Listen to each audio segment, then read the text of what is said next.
au-delà ou au-dehors, debout sur les remparts, nous sommes résolus de mourir pour l'Afrique et pour toi, Mali. Notre drapeau sera liberté pour l'Afrique et pour toi, Mali. Notre combat sera l'unité. Au Mali d'aujourd'hui, au Mali de demain, les chants fleuris d'espérance, les cœurs libres de confiance.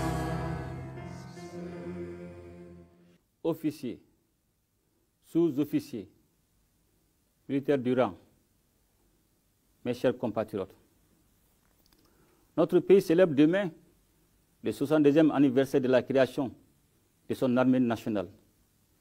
Le 20 janvier symbolise l'affirmation et la concrétisation de la souveraineté nationale du Mali. Sa commémoration me donne cette année encore l'occasion de saluer la mémoire combattante du président Modibo Keïta et tous ses compagnons de lutte qui, en véritable visionnaire, avaient compris dès les premières heures de notre accession à l'indépendance la nécessité et l'urgence de créer une armée nationale pour soutenir le processus d'émancipation du pays, assurer la défense du territoire ainsi que la protection des populations et des intérêts vitaux de la République naissante du Mali.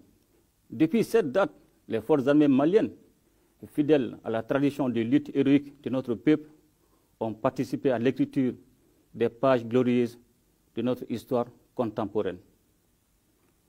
Officiers, sous-officiers, militaires du rang, mes chers compatriotes, chaque génération a des missions historiques à assumer. Le contexte actuel de notre pays est marqué par la lutte contre les groupes armés terroristes qui ont imposé à notre peuple une guerre qui s'accompagne de souffrances indicibles pour nos populations. Tout cela se passe dans un environnement géopolitique global complexe dont nous devons avoir une fine lecture afin d'éviter d'être impressionnés par de fausses analyses qui n'ont d'autre objectif que de nous maintenir dans la dépendance. Dans ce contexte, où les États ne sont motivés que par leur intérêt, notre centre de gravité est le peuple malien et notre boussole est la satisfaction de ses intérêts vitaux.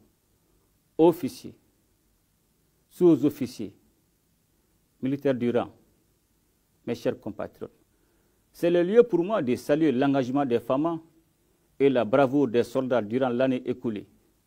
Ces soldats pleinement conscients de leurs responsabilités envers la nation malienne luttent de jour comme de nuit dans des conditions extrêmes pour sauvegarder son intégrité.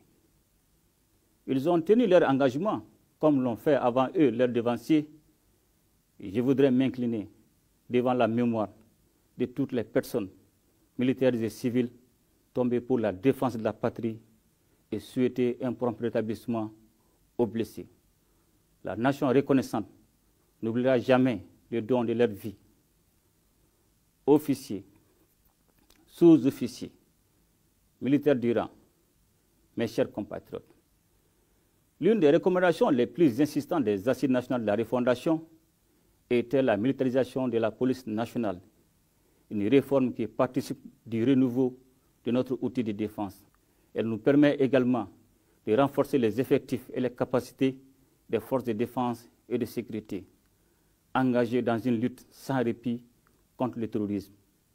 Je voudrais à cet égard saluer les efforts inlassables des différentes couches de la population et des forces de défense et de sécurité pour la réalisation de ce projet. Officiers, sous-officiers, militaires du rang, mes chers compatriotes, la lutte contre le terrorisme étant un combat multiforme et de longue haleine, notre souci primordial a toujours été de disposer d'un outil de défense à hauteur de la menace. Cela requiert une politique de défense courageuse et proactive. Fort heureusement, nous nous y attelons depuis le 20 août 2020. Les résultats qui en découlent de plus en plus sont encourageants au regard du dévouement des hommes engagés sur les théâtres d'opération. Plutôt que de subir, les forces de défense et de sécurité s'inscrivent dans une dynamique de reprise d'initiative tout en renversant significativement les rapports de force. Par un changement radical de doctrine et de vision, notre armée fait légitimement la fierté de la nation tout entière qui se reconnaît de plus en plus dans ses orientations stratégiques. De l'année 2020 à nos jours, de nombreuses opérations ont été initiées dans le but de protéger et de soulager les souffrances des populations exposées aux actions perfides des groupes armés terroristes. L'opération Maliko s'est largement focalisée sur le retour de l'autorité de l'État et de la restauration de l'État de droit, ainsi que la libre circulation des personnes et de leurs biens. Bien que les résultats aient été fort appréciables, l'adaptation à la nature de la menace exigeait une nouvelle posture, d'où l'opération Kélétigi, marquée par la prise d'initiative pour le contrôle effectif du terrain. Elle vise à rechercher et neutraliser les groupes terroristes en détruisant les sanctuaires. C'est ainsi que de nombreuses zones refuges des terroristes ont été identifiées et détruites au cours de l'année 2022, sans compter la récupération d'importants lots de matériel et de munitions.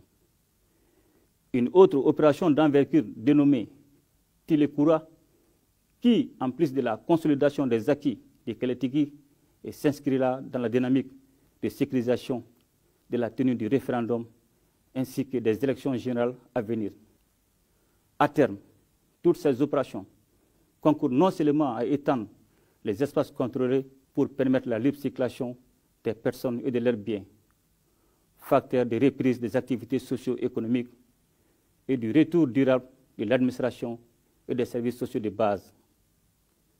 Officiers, sous-officiers, militaires du rang, mes chers compatriotes, il est heureux de constater que les acquisitions des forces de défense et de sécurité en 2 ans de transition dépassent largement celles des décennies précédentes.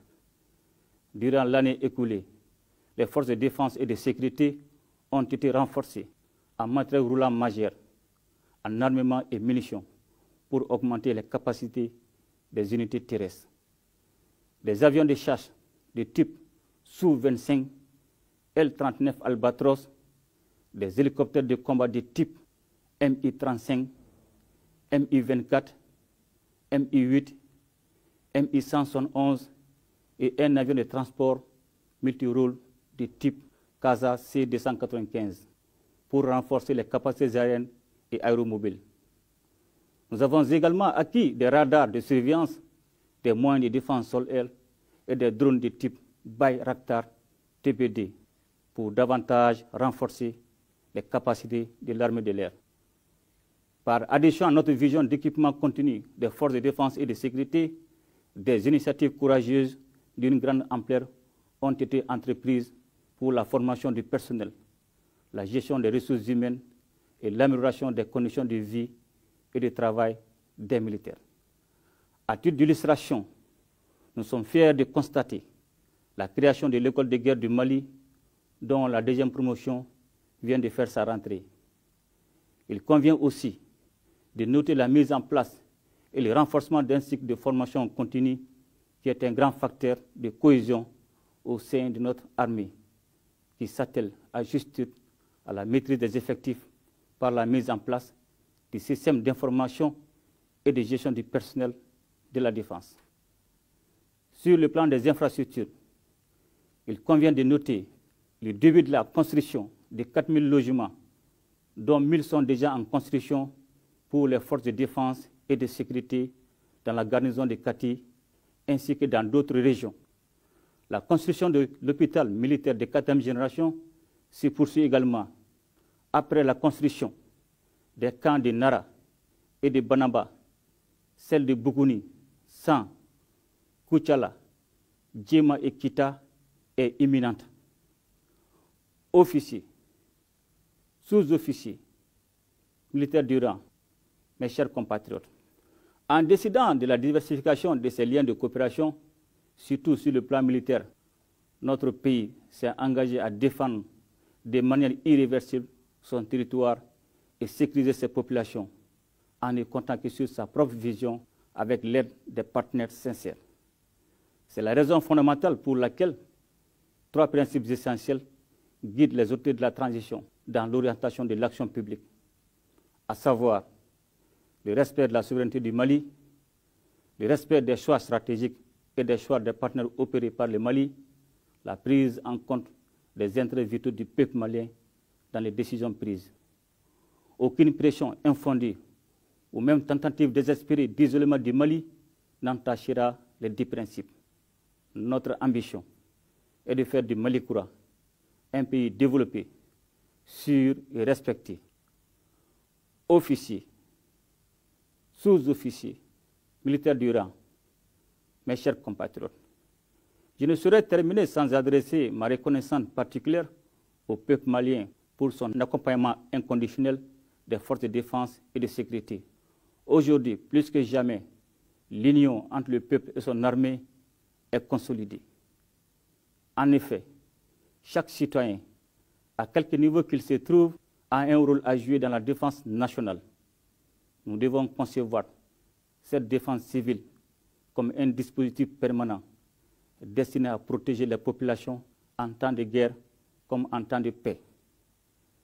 J'exhorte donc les Maliennes et les Maliens, du simple citoyen aux autorités civiles, en passant par les autorités coutumières, à s'inscrire dans cette dynamique qui renforcera la cohésion entre le peuple et son armée. En vous retirant mes meilleurs vœux pour la nouvelle année, je souhaite à toutes et à tous une bonne fête de l'armée dans un Mali pacifié et prospère. Vive les forces armées maliennes. Ensemble, nous bâtirons le Mali Koura.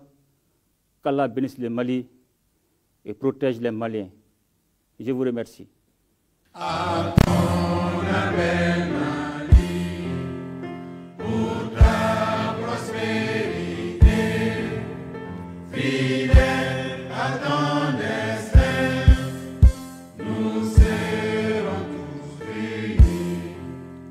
Un but, une foi, pour une Afrique unie.